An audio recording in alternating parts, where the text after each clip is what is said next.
This episode, we are discussing rerouting your thoughts. We're changing that perspective. We're adding in some affirmations. Stay tuned because you don't want to miss this. Absolutely.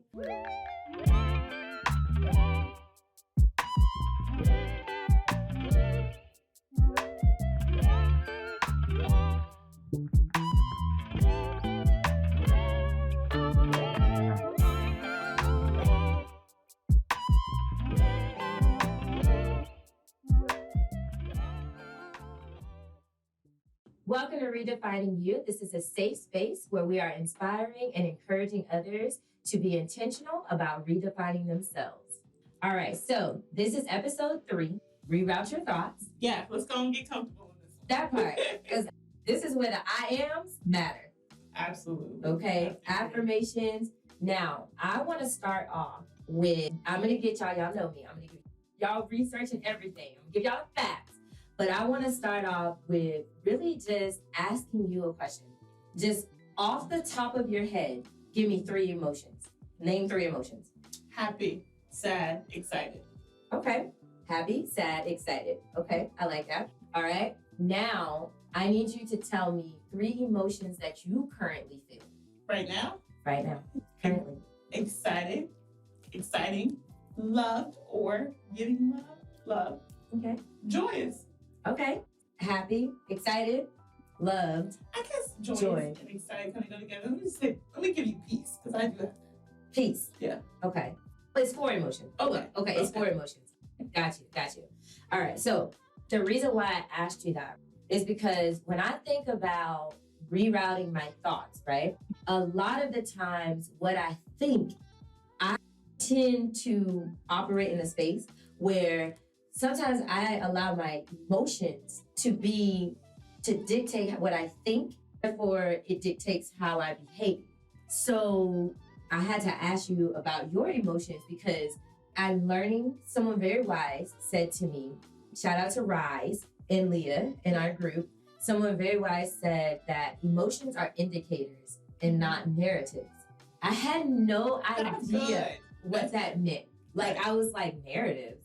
Why would they use the, I get indicators. Emotions are indicators, not narratives. And I was like, I get indicators. Like, it's indicating, it's evoking a feeling. It's supposed to direct you, route you to a feeling that you're feeling, right? With the emotions. But I was like, why narrative? Who uses the word narrative? When I think of narrative, I think of a story. Right. I think of English, high school, college. That's exactly what I thought of. I was the like, narrative? Yeah. That's exactly. I was like, am I identifying the person, the place, the plot? What is the narrative? So I ended up doing some research, right? And I had to look up, and I don't know what, I'm not going to say that. I don't know. The Holy Spirit led me to Google narratives for therapy. Because I was like, I know that emotion, what we're talking about as emotion and indicators, obviously that sounds like therapy terms. So let me see how narrative play in therapy. There is a whole type of counseling in therapy called narrative therapy. So let me give you a definition of narrative therapy. So narrative therapy is counseling that helps people separate themselves from their problems and their destructive behaviors. Oh, that's good. That's deep. I don't think people think about therapy like that. No. But narrative therapy is a form of like psychotherapy, which is really deep. Like, it's really it's some of that therapy that pulls you from like past trauma, childhood. It's all up in your psyche, like your mind. It goes deep into you. And what I took from that, then I had to go and figure out like examples of narrative therapy because I was like, oh my God, like you're revealing something really deep inside of me. So this episode, just by the way, y'all, is like literally the season I'm walking in right now. Like, it is the thing that I am evicting out of myself. I'm not even gonna say evicting. Let's not even put that in a participle that means it's going on now. Right. Let's talk about past. It's the thing that I evicted. Right. Through prayer, through fasting, through like literally submission and obedience. I am evicting the thoughts that I had that were plaguing me to think that my emotions were my master. They were leading me through all these decisions that I was making. So that's what narrative therapy does. It's good. I'm I telling you. see where you going, girl. I see where you I'm going. headed. Come on, y'all. Come on in the room. Right? I'm headed there. So, what narrative therapy does is it helps you identify your values and skills to unlock a power within you so that you can progress and reach full potential. So, let me give you an example of narrative therapy and then I'll go back to that statement. Narrative therapy, like an example of that is without it, if my emotions master me, then I would say, I am Noel, I am tired. Right. I am Noel, I am sad.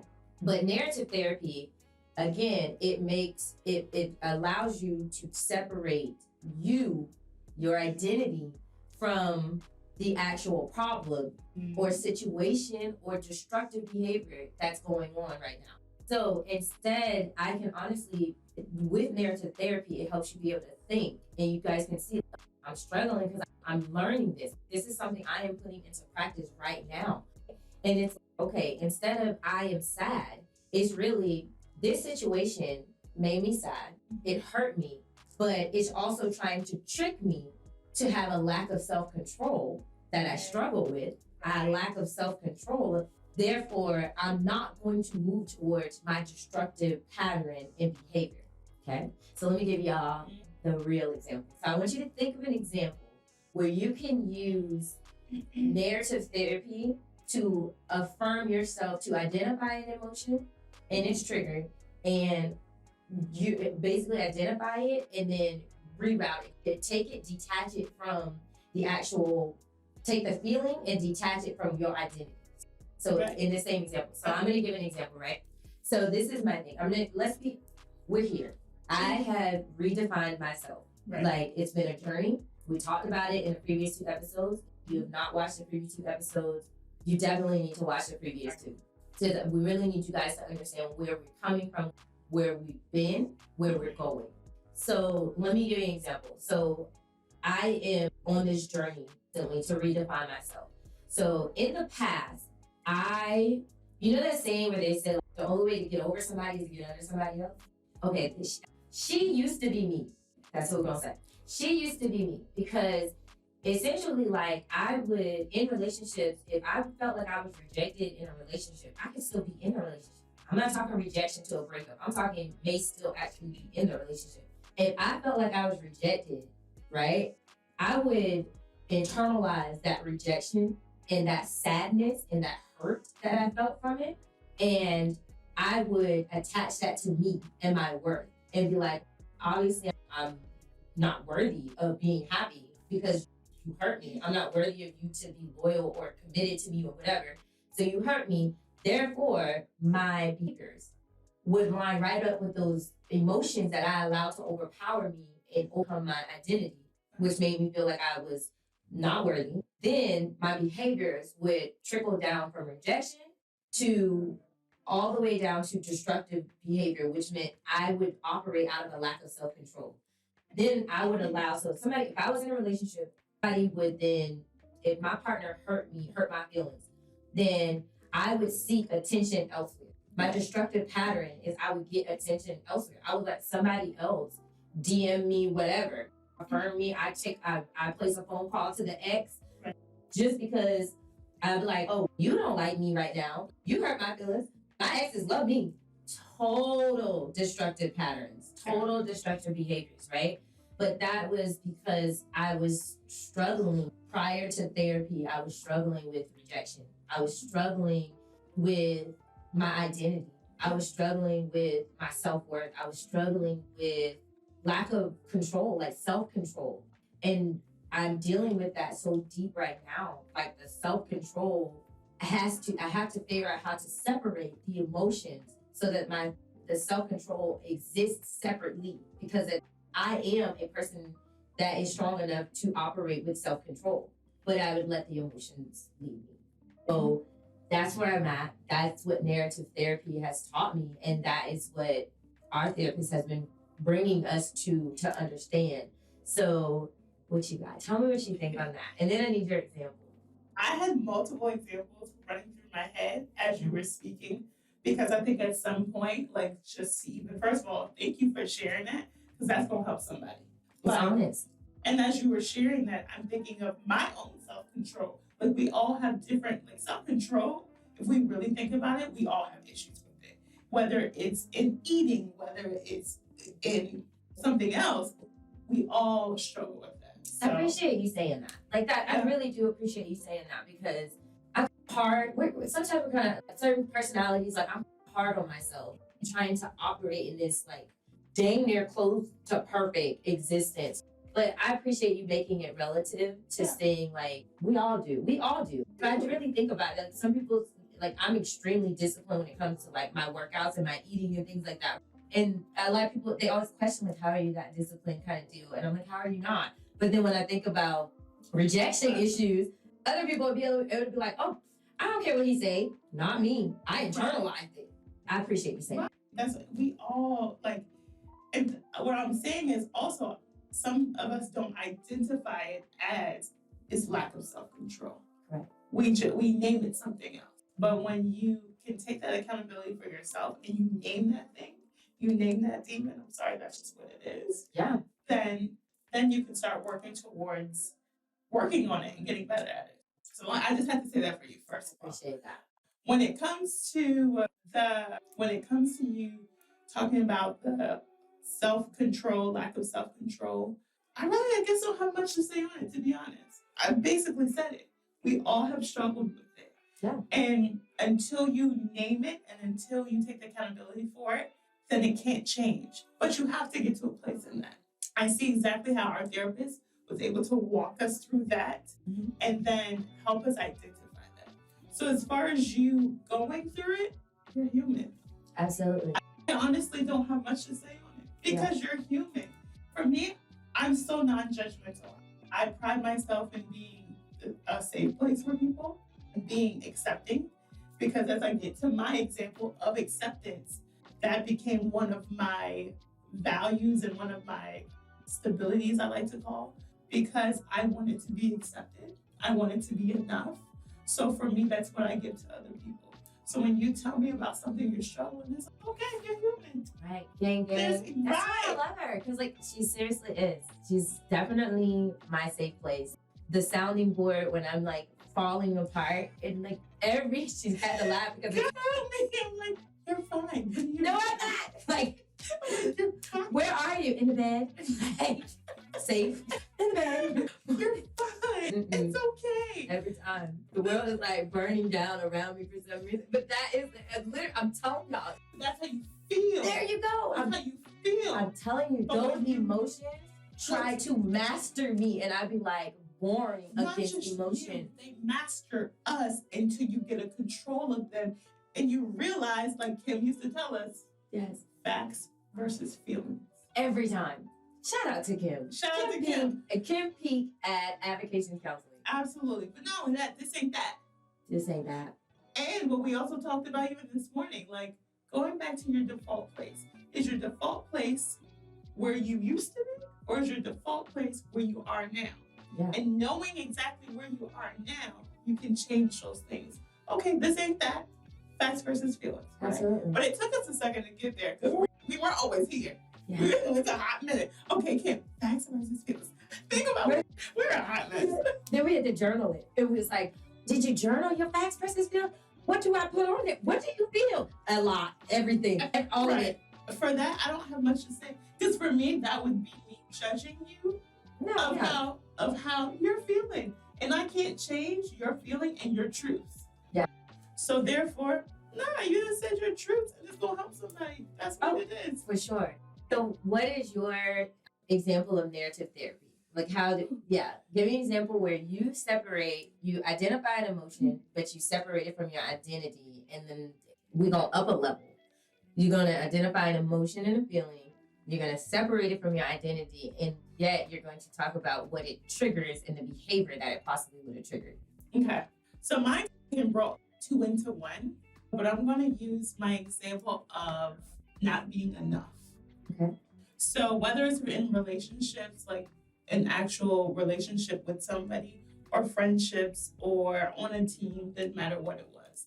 In my head, I'm thinking, knowing, but the feeling of I'm not good enough. I'm not as good as the person next to me. I see how great they are. However, I let doubt and fear and those thoughts creep in that now tells me I'm not as good as them. But the facts on paper would be completely different than what I was thinking. So now that those feelings, now that I'm thinking that, the behavior, the feelings that started happening, and then the behavior that started happening was I make it quiet, I make it silent, I may go into my own little shell. I may, like I said, shy away from people. I may just I would have it became more of a thing for me of inward. I'm trying to get my thoughts together. Of it became inward. So now I may not be performing at things as best because I don't think I'm as good as them. When really, on paper I am. But those facts didn't matter to me because the feelings began to take over. And so now I'm not performing as well when I used to be. And so that's how I had to start doing that. And what Kim walked through with me when I used to think that, and that really comes from some childhood trauma, obviously, what it really stems back to. But as we began to talk through it, and Kim started saying, let's separate the fact versus the feelings. Okay, you're a nurse. I'm going to use that example too. You're a nurse. Then you go to nursing school like everybody else. Then you pass the test like everybody else. To become a nurse, you had to pass that. So what makes you think that you're not as good as everybody else? When you go and take care of your patients, don't they love you just as much? Then you become a charge nurse over a trauma unit. That's a big thing. So aren't you just as good? Absolutely, those were the facts. But once again, those facts could have been there. However, what I was feeling showed something different. I would start to second guess myself of, I did this assignment. Is it right? Is everybody gonna like it ever? And that kind of goes into people pleasing too. I had that issue also. And so it's all those little things, people pleasing, second guessing myself, changing things that I knew that I wanted to do to make sure somebody else was comfortable. Because if I did it, it may not have been right. Even though I know it was. Right. And going off of what I like to say Holy Spirit has led me, those were basically my feelings and those dictated those behaviors. Yeah. So you operated in your emotions. In my emotions, in fears. Yeah. They told the story. As opposed to indicating and evoking a feeling and just being able to say, hey, I'm feeling less than in this moment, but I don't need to underperform. It's trying to trick me into underperforming when I am enough.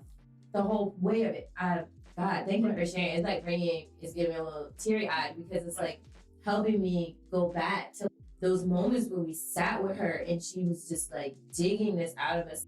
Yeah. You had to sit in this uncomfortable space, just really, and some of you may be going through it right now, where you're in this uncomfortable space where your emotions are your masters right now. Your mood is your master. If somebody cuts you off in driving, you are cussing everybody out. You're mad. You show up at work mad. Like, it's hard to get you out of that space. Been there, done that. We're telling you, like, we've been there, done that. And it's true healing. It's true identity work. It's true, like, you really just have to dig deep to figure out, like, what is my skill? What is my purpose? What is my identity? Who am I? Like, how can I use my skill sets to overcome this? And that's when, like, Myers-Briggs, you know what I'm saying? Like, tests and all this stuff came up because it was like, you really need to identify your strengths and your weaknesses. Also, just we're gonna dig even deeper to get your true identity pulled out of this. So that it's so beautiful. Like I'm telling you, look it up. Maybe even reach out to someone, a psychotherapist that digs into narrative therapy. I'm giving you the free sauce because it was given to me by God. Even I didn't even recognize that we've been through that. I didn't recognize that's what it was called at that time, but Kim knew exactly what she was talking about. But the fact that we've been going to Kim, like we had to know my behavior should not be like this. Correct. I should not, like, walking through life, I shouldn't be walking like this. I love where you're going with this. This is so right. My behaviors should be completely different. I'm seeking change. I'm feeling I'm starting to change. The next thing, my behaviors have to change. Okay. But what dictates my behaviors changing? The rerouting those thoughts. of your time. So tell me about, okay, prior to that, what was your environment like prior to therapy, prior to this understanding and going through narrative therapy? Be honest, because it's gonna lead me to the next portion of it. Well, which one? What was your environment like? What was life like for you in that moment? At this moment when Kim was talking to me, before narrative therapy, the thing that provoked you, we talked about it in the last episode, the thing that provoked you to realize, oh, my behaviors are off. What was life like around? If you can give three descriptions of what life was like for you before you jumped into therapy. The Holy Spirit is moving in me. I feel it. Triggered, I'm going to use for unworthy, undervalued, and hopeless. Ooh, that's good. Wow. I could really give you two more. Undeserving, sad, so much. Unpeaceful. That's not even a word. That's not a word. That's what we're going. Lack of peace. The opposite of peace. War. Lack of peace. That's what I was experiencing. For me, again, it's funny that I was struggling with self-control, right? Because for me, I'm a very rigid, disciplined person. So control is a power and control are my core values, right? And so life was out of control for me. It was chaotic. Right. It was war. Literally, it was deeper than even spiritual war. It was war, like all around me. I was surrounded in it and confusing. Right. I was confused just in general. I remember looking in the mirror, like, I have no idea who I'm looking at. Like that level, right?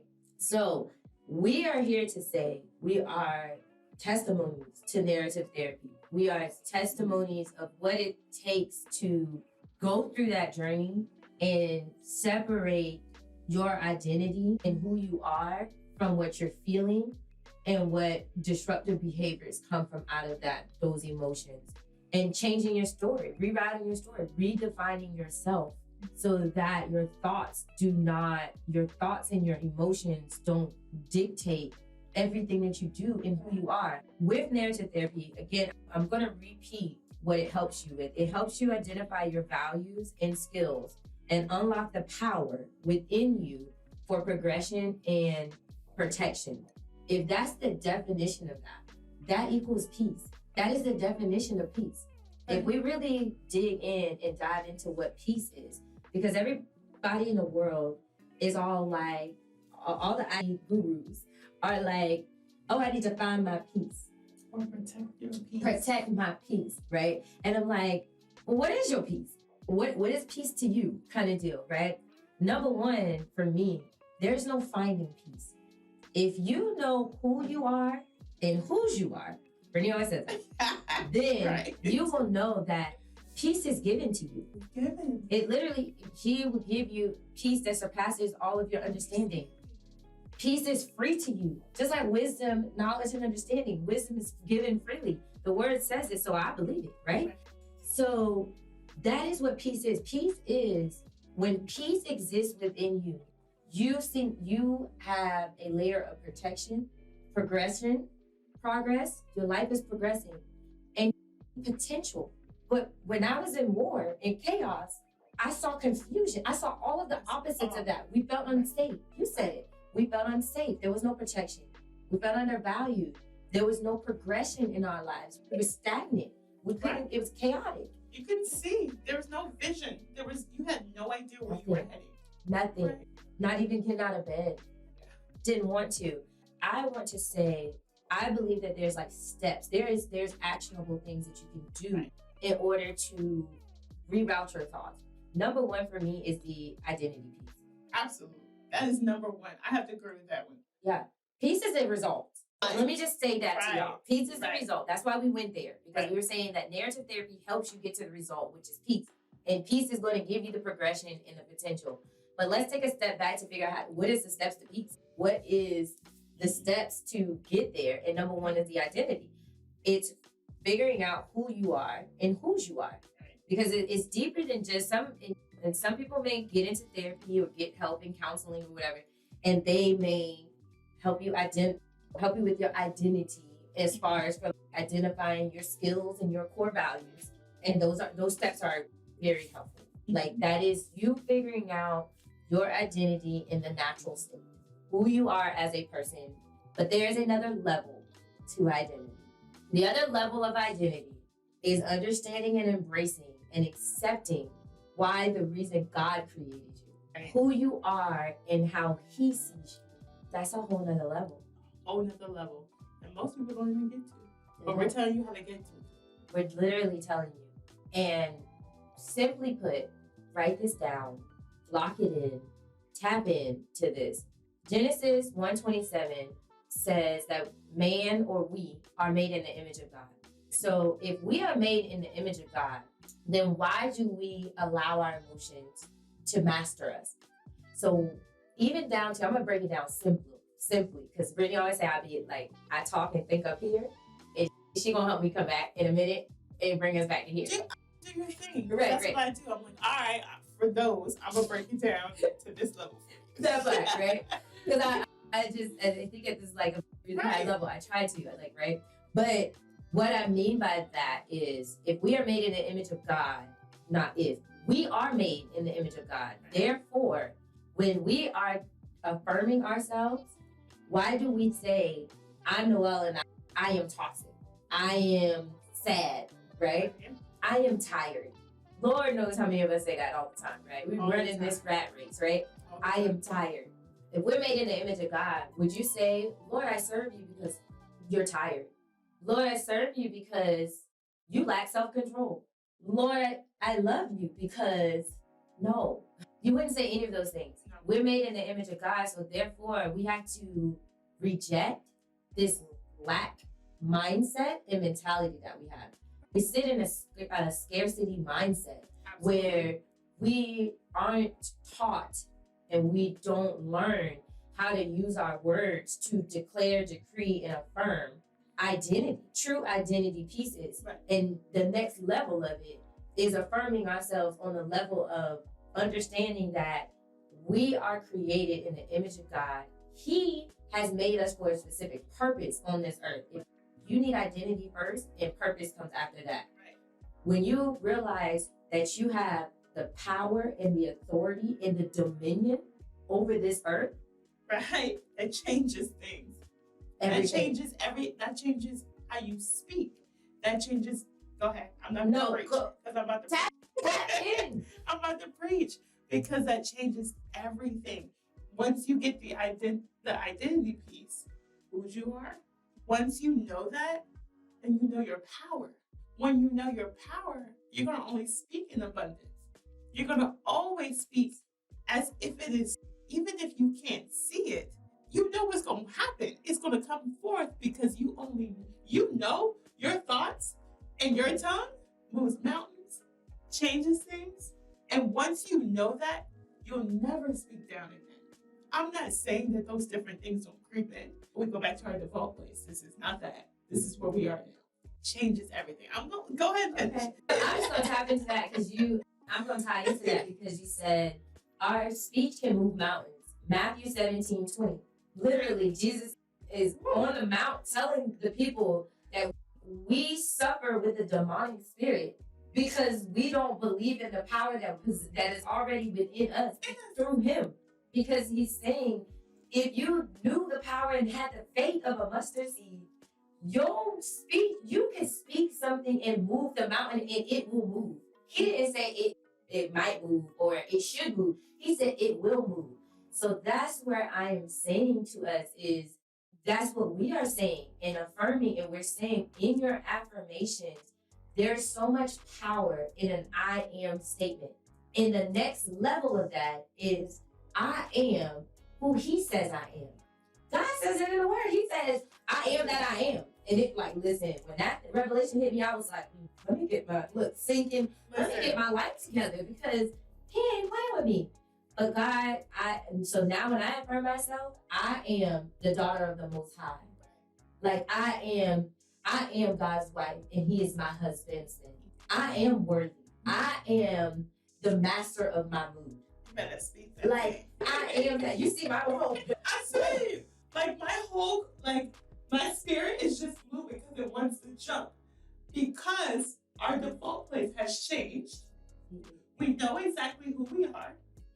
We know how to operate in who we are because we know whose we are, which has now rerouted the way we think, the way we behave, the way we speak to people, the way we talk to those things that come up against us. Oh, mountain, I declare that you will move. You shall move because I know who I am. I always say, listen, ain't nothing nobody can do to me because I know who my daddy is. And my daddy run all of this, so don't make me call him. Is it right?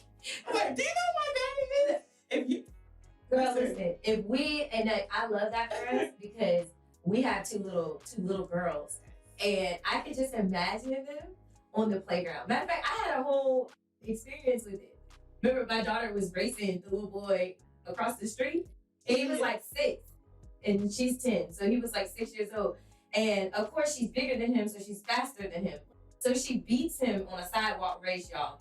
And he was upset, clearly, and he said, I don't even want to play with you no more because you're worthless or something. He said, I think he said you're worthless to her. And she immediately neck snapped. That's why I said, nappy head kids with the barrettes. That's how I envisioned it when you like, my daddy is who, you know who my daddy is? I can imagine my daughter's neck was rolling and she was like, oh, I know I am worthy. I am who I am. Like she read him. And I was like, girl, so she came home all like chest out, everything ready. Like she was feeling it, right? And she was like, Mom, let me tell you what happened. And I was like, go ahead, girl. I had to sit down on it because she was hyped. Right? So I was like, sit down. Okay, go ahead, girl. And so she tells me the story. And I was like, the whole time she's doing it, I'm like, okay, baby, you better, I said, you better affirm, you better speak. Like, I love that for us because thank God for saving and choosing us. And thankfully, we accepted the call and became the few. Because that is exactly how it is. Like, I'm now to the next level on affirmations too, because now I'm using the sword, which is the word in my affirmation. God, I am your workmanship. I am your masterpiece set out to do good works, because that's what you said I am in Ephesians 2:10. That's the level of mastery of my emotions and the rerouting of thoughts. And that's what narrative therapy does. But the peace that comes with it. Peace. And listen, it's not that you just feel it. People see that you have it. I don't know how many people have said, you just look so peaceful. I am.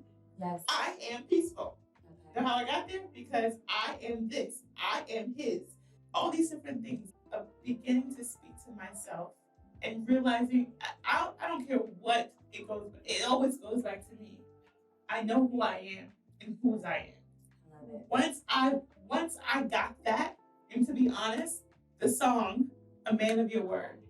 Ooh, that was the song. That was it. It was one day I was driving and I'm gone through therapy and saying my affirmations, brushing my teeth, and because my affirmations are in my mirror, brushing my teeth and saying them and speaking them till I believe them. But it was something about that song.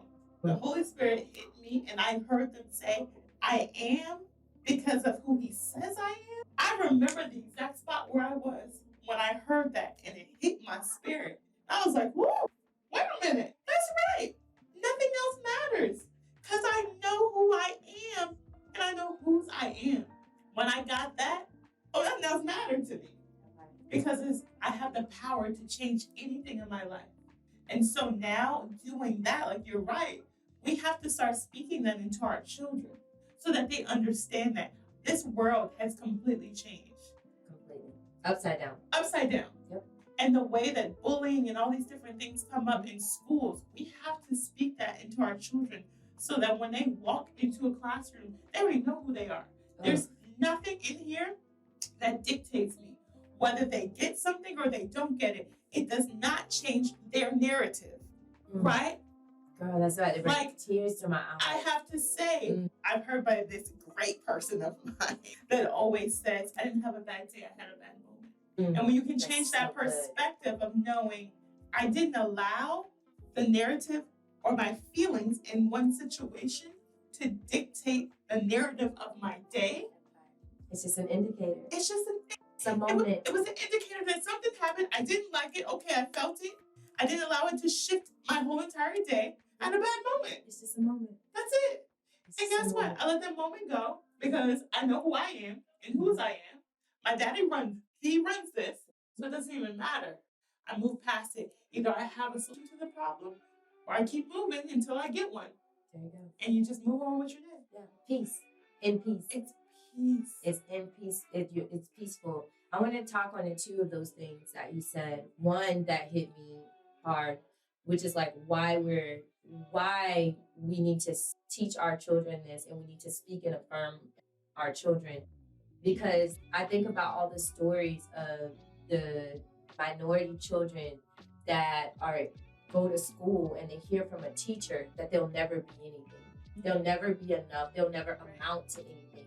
Yeah. And there's so many people that I know family, like can pick up the phone right now and call them because who live a hard life, a chaotic life, because someone imparted that in them and they internalized it in their whole narrative in that moment. And so you're absolutely right, where we have to tell our children so that when school is just, I always tell my daughter, school right now is your life. That's everything. It's your job, it's your social life, school is everything. This is all I need you to do. And so we do need to make sure that when they're not in our presence, that they still stay in his presence. Absolutely. The whole entire time. They know who they are and who they belong to. And that's so powerful. The other piece that I wanted to talk about was the part where you said, in your affirmations, it's like other people around you started to feel it and see it through you. And I'm affirming to the word now, y'all. Third level to this.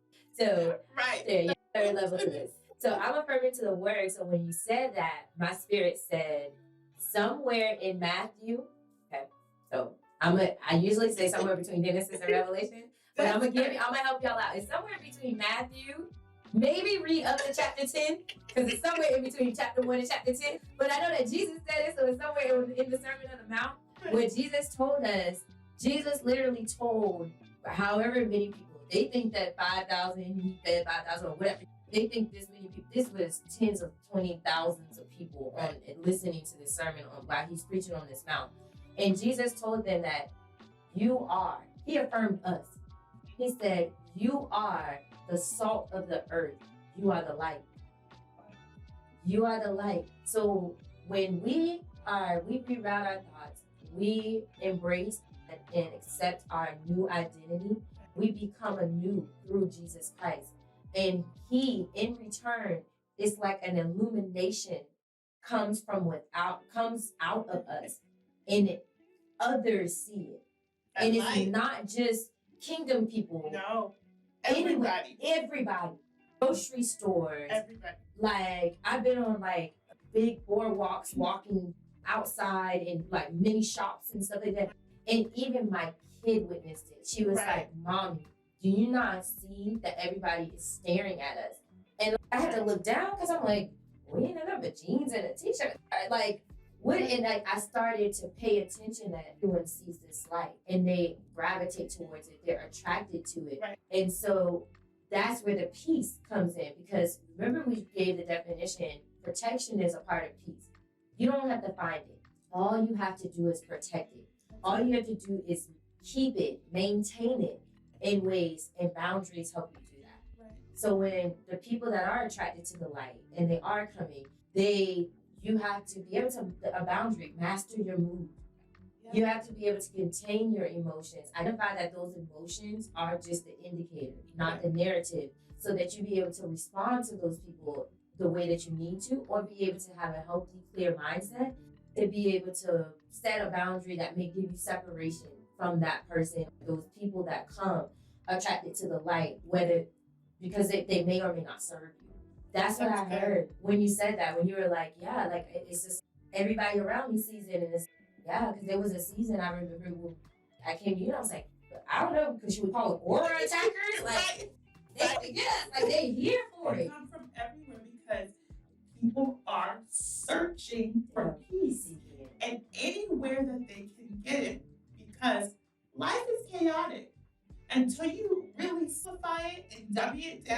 And I hate to say that, but that's to me what I hear. Bring it down to simple living, because my dad always says, Yes.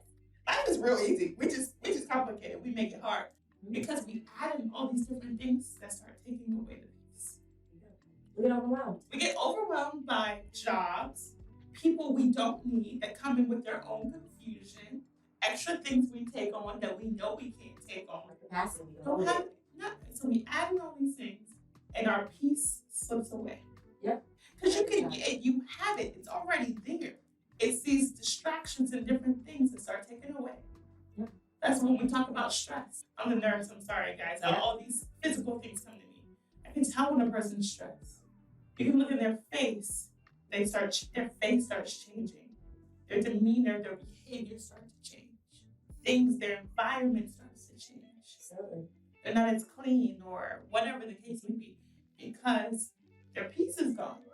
Absolutely. But if they start getting rid of those things that they don't need, putting up those boundaries that she talked about, then the peace, it just comes back and you protect it. There you go. Hold on to it. And that's where we're at. We're testimonies to say we are on the other side of this. We have got a sample of this peace and light. And it's like, want a soul take me out of this space. I remember when we're in that moment when we're, ooh, what's this? Do you feel it? I don't know. We were like, do you feel it? And then somehow, I don't know what we had going on. And it slipped and we're like, oh, come back, right? Because we got the sample. And then we started, once you said, people was like, oh. Yeah. Because confusion is attracted to the peace, right? Because a lot of people are seeking it, right? And so I don't know if we were trying to help too many people or what we were doing. And that piece started going like, hold up, wait a minute, I don't know what happened. Come back, I gotta let go of some things and people. Yes. And it's so crazy. We had to reroute everything. We thought we were, I remember at one point during that season, I think in my head, I was like, maybe if I just get back to my routine and I get in the tub and all this stuff, and it was like, none of this is working. And then I remember you telling me, it was like, have you been journaling? Well, let me look. Like, I was desperate. Let me look. All right, it's been like 18 days. What have I been doing for 18 days? That's why your thoughts is all over the place. It's spiraling. Just going down to a pit. Digging way deep. So that's how I had to laugh because I'm like, and this is a journey, y'all. It's no one is perfect. It's not a destination. It's a journey. Meaning that even now, once we've had the sweet sample of Jesus and the peace and the light, but we also, by the grace of God and through narrative therapy and all the help and the intentionality of changes that we made, we began to realize that we got to protect this peace. But that's the real protection of the peace. The real protection of the peace is I can't let my emotions and my feelings and destructive behaviors make me lose sight of who I am and whose I am. And so when I encourage you guys, when you talk to somebody who's saying, oh, I just need to protect my peace, dig in, ask them real questions, dig in a little deeper. You think about it. What did you mean by protecting your peace? If identity isn't in that conversation and their spirituality, you off still a little bit. You may be seeking, you may be searching for peace. I can tell you, and you will say it, Matthew 6:33. Absolutely. There's no seeking for peace. The Bible don't say seek for peace. It says seek the kingdom. It literally seek the kingdom first. Everything else is provided in there. All of it. Yeah. That's the answer to it. That is it. Yeah. That's all I got for you. That's it. That's the answer. Seek the kingdom first and its righteousness. So again, that word righteousness comes in because these are words that we should be using to affirm ourselves because God is righteous. So now my affirmations are, oh, I am righteous. I am justified. I am deserving of grace. Yeah. I am peace. Absolutely. Because God is peace. I am love. And I am love, and I give love. And I am wise. Wisdom is she, and she is me. She is me. And with that, you love that. Wisdom is she and she is me. But again, I will also say, like, no one is perfect. And so we are here to say, even I was struggling with this for the last couple of weeks or whatever. My peace was, and I didn't even realize it, but my peace, I was like, you ever slip and you fall? You ever see people falling and they like grabbing for air and it's like, just fall. Just fall. But I don't want to tell anybody just fall in this moment. What I will say is have a seat and seek the kingdom, because everything else, all the peace, all the wisdom, all the knowledge, all the righteousness, all the justification, all the grace, all the mercy, all the abundance, all the prosperity, all the protection, all the provision, all of it is provided for you. It all comes freely to you. He wants to provide it for us. We have to reject, revoke this demonic spirit of lack and scarcity. We serve an abundant God, and we are abundant. All of it. We all should embrace and accept the abundance mentality because it's freely given to us. We just got to do work. That's it. Sometimes we have to sit. Sometimes we have to rest. Sometimes we have to rest and work at the same time. There's so many different seasons, but it's just a matter of, can I get still enough to identify where I'm at, to listen and allow the Holy Spirit to lead and guide me and comfort me. Because that's the beautiful thing about the third piece of the Holy Spirit, is the comforter too. Not only is he leading and guiding you, he's going to make you feel good while you're doing it. He's going to give you some relief during that period. And so when we sit just a little while, we get clarity and we can fast, you can pray. Those are some other ways that you can get a moment to get the vision back and get clarity in a moment. That's all I have for y'all. God. I'm just gonna add one more piece and one more piece to the piece. I love it. When you, at the beginning, when you're seeking, because some people are just like, okay, I know, I feel, or I think, just start journaling, start writing. What does peace look like to you? Because that will help you first identify if you have it or if you don't have it. Because if you're used to operating in chaos, you think that's normal. You don't see where it's not peaceful. So start writing it down, what it looks like to you. What do you believe it feels like, right? That's you now starting to seek. As you start seeking that, God starts to see your heart. He starts to see your mind changing. And then now that's allowing him to use that as a vessel. You have an open door for him to come in. And as he comes in, he starts to change your mind. He starts to change your thoughts. He starts to change how you see, how you hear. And all of these pieces start to flow. You start meeting people like us. Your community changes. Your environment changes. All these things start. That's how you start seeking the kingdom. People are like, what's seeking the kingdom? That's how you start. Having an open door. To allow him in. To allow him in. Let him in. Oh, God, that's one of that song. I don't know if you listen to that song, but I really listen to that song now. God, that's a beautiful song. Let him in. We hear these songs differently now. Oh, it's so different. Because our thoughts are no longer clouded. No. Our minds are no longer. We have peace mentality. Right. That's the whole purpose of this episode. Right. It's rerouting your thoughts to establish the end goal is the peace, which then leads you to all. It opens a whole new journey of progression for you. It just changes it completely. If you feel stuck, if you feel alone, sad, or do exactly what she said, and maybe even just start there. If you're still in a fear zone of therapy or seeking help or getting help in counseling, or you can't afford it, deal. Whatever is causing you to stay in a stagnant place, there is something simple, such as writing down your emotions. Just writing. Just starting. If you can't start with a deep prompt of what does peace look like for me, or how do I define peace, then start with today I felt. Yeah. I feel right now. I am feeling. Right. Because that's a whole other different thing right there. When I am feeling sad versus I am sad. Right. So that's just start somewhere, because that is, like you said it so beautifully. You can't articulate it any better than that. That just opens the door for God. He sees, he's a discerner of our thoughts. He sees your heart and he discerns your thoughts. And that just opens the door for him to come in and try to help you.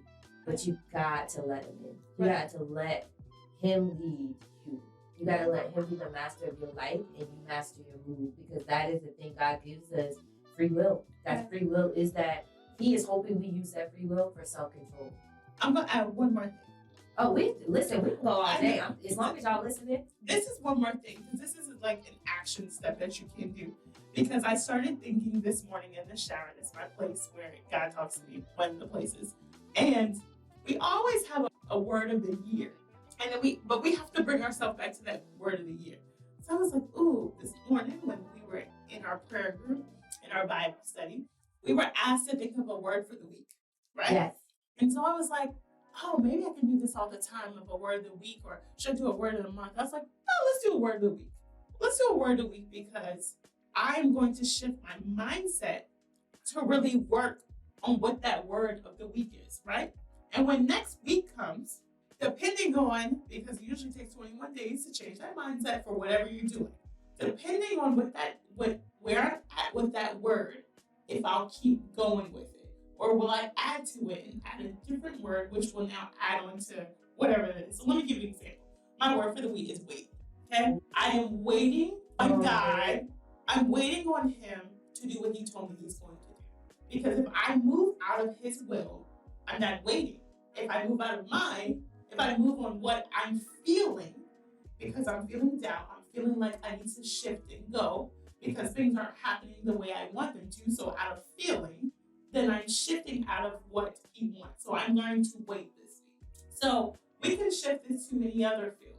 I am, affirmation, I'm grateful. So this week, I am going to work on being grateful for everything. No matter, I'm going to wake up. I'm grateful that I woke up this morning. I'm grateful that this lady may have gotten my coffee wrong at Starbucks this morning. But guess what? I could afford it. Somebody can't afford Starbucks. I am grateful that I have a car to drive.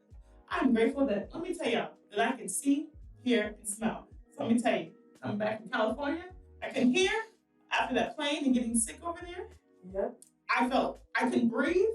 And we take these little things for granted. Absolutely. And I never had issues with flying, but this day, because I was sick, I did. To not be able to hear for 2 days, I said, oh, I now feel what the people feel like. Yep. Oh, God, thank you, to be able to hear again. Simple things. So if you take that, practice whatever that is for the week, I promise you'll start to develop the habit of that feeling. So you're grateful. You might have to tell yourself a few times, I'm grateful. But now it becomes a habit because you're thinking about it all the time. But now your behaviors change. And you start to see, oh, I really am grateful, because now you're telling people, thank you. Right. Now you're smiling, all the things that come with being grateful. Right? And so the next week, if you feel like you've mastered being grateful, add a different word. Yeah. And this week I'm excited. Yep. I'm excited for everything. So because you are grateful, now you're excited. So now you're practicing both. And that's how you start to kind of change your mindset, reroute it, think differently. And now your behaviors change. People start noticing your behavior. That's how you start getting to peace most. I just thought about that. Oh, that's how I'm changing. So you guys need to DM us. Definitely. DM us send us messages. However, you will give our social media handles. I'm at Show and Sell with Noel. That's Show SHOW, the letter N, Sell SEL with Noel on all social media platforms. So follow me and send me a message. Feel free to send me a message. And I'm at B_the CEO. That's Instagram. You can find me on YouTube with that. Absolutely. Find the N, Redefining You. Redefining You. Yeah, find Redefining You on all social media platforms as well. Definitely Facebook and Instagram, but and YouTube. And you can drop it in the comments. You can send us a message. However you find a way to get out contact us. You can email us. Right. info@redefiningyou.org. Absolutely. And send us a message with your word of the week. And if you really want to see the progression, you really want to see the progress and the change, send it week over week. And we're going to align with you, touch and agree with you. We're going to pray. Right. We're going to decree this over your lives as well. I love that. God, that's deep. So yeah, my word was, I was thinking about it because I love what you said, to take it to the next week, right? Because when she asked for one word, I was like, one word. The Spirit told me anew. So I was the first one to type it. I just literally typed it in there before she was even finished asking for what we were gonna do. It just hit me, right? Because God is reminding me that I have been made anew in Christ. So those old things have passed away. So when I had to give the eviction notice to rejection and lack of self-control, those old things have passed away. I am anew. I am anew in Jesus Christ. I am identifying myself as a follower and a believer of Jesus Christ. Therefore, my next word, I am his masterpiece. And once that sink in, can't nobody tell me nothing differently. It don't matter any level of rejection. I am his masterpiece. I am still loved, and he still claims me. He still calls me daughter. He still calls me wife. I am his masterpiece. And so that's what, see, we're telling you right now, affirmations work. They work because you begin to really believe them. Because not only believing, you start to act. That behavior starts. Like when people say, keep saying it till you believe it, or keep acting till you keep doing it. Keep saying while you're brushing your teeth. And I'm in the wait. I'm waiting on God because I know he's going to do something better than I could ever do. So why don't I just wait? I have to wait long enough for him to do something. I can't expect him to do something. He can do whatever he wants, whenever he wants it. However, he is my Father. He knows what I need. He knows my every move. He knows his move. I'm going to wait on him. Yeah. I am patient. I am convinced that God's promises will be fulfilled for me. Absolutely. I am deserving of every promise that is over my life. But see how so many things come out of it. I'm affirming for you. I am all of these. I'm with her. What are you waiting? But no, she waiting. I'm waiting. Like, something coming. Mom's coming. I'm so sorry. I know that is so funny. Little girl at my daycare loves her mother because she said this all day, every day. Mom coming? And it's just, I just feel that's so ingrained in me. It's, what are we waiting for? Because it's something our heart should be in a place of expectation. Expectation. All because the time. When you're in expectation, it comes. It happens. Okay. You gave us space. You ever said, oh man, I was just thinking about that. And it happens? Yeah. You're in expectation. There you go. Don't miss me with the coincidences and the universe did such and such. No, literally, he wants your heart to be in alignment with his heart and his will and his ways, and he discerns your thoughts. If you place yourself in a position of expectancy, you're bound to. It's faith and belief. See it, speak it, believe it. This is so good. It's boosting me. I'm like, oh, what else am I believing for? Because it's about to happen. I gotta go home. I'm not just listen. As soon as we say cut, I'm about to go. I don't know what I'm doing, but I'm right. Listen, I think one of my favorite things about myself is my level of belief in the big God we serve, and big in all caps. I have to give you that. I believe in the supernatural beyond what this earth says. Like, I am one of those people that when I write visions and affirmations down, or things that things that I want, like goals that I'm seeking, they be huge, y'all. They are. They be huge. I'm the type of person can make $50,000 one year and be so excited about $50,000. And I would turn around and in 6 months, I'm going to write down that I am deserving of $200,000. And that's going to happen. That part. I put it down, make it clear. The word says, write the vision, make it clear. Man maketh the plan and God orders the steps. I will write it down, speak it out loud to affirm it, and say, I am deserving of $200,000. I'm deserving of $200,000 income. And then when I complete the first 2 steps, it ingrained in me in step 3. He's going to have to cut that part. That's okay. Thank you. I got the warning. All right. When I do those 2 steps, write it, speak it, the 3rd step is everything for me. The belief part. The part where my abundance mentality gets in alignment with my spirit and flesh. And I be like, listen, I'm believing in God for some big things. So I will never forget when my cousin and I were in that yard and she spoke over me the song Big. And she started quoting the lyrics, and I was like, oh, girl, that's my song. And she was like, girl, sing it with me. I don't know none of the lyrics now. I wasn't at the part of my life yet where I wasn't in the season yet or had the mentality yet to hear the words.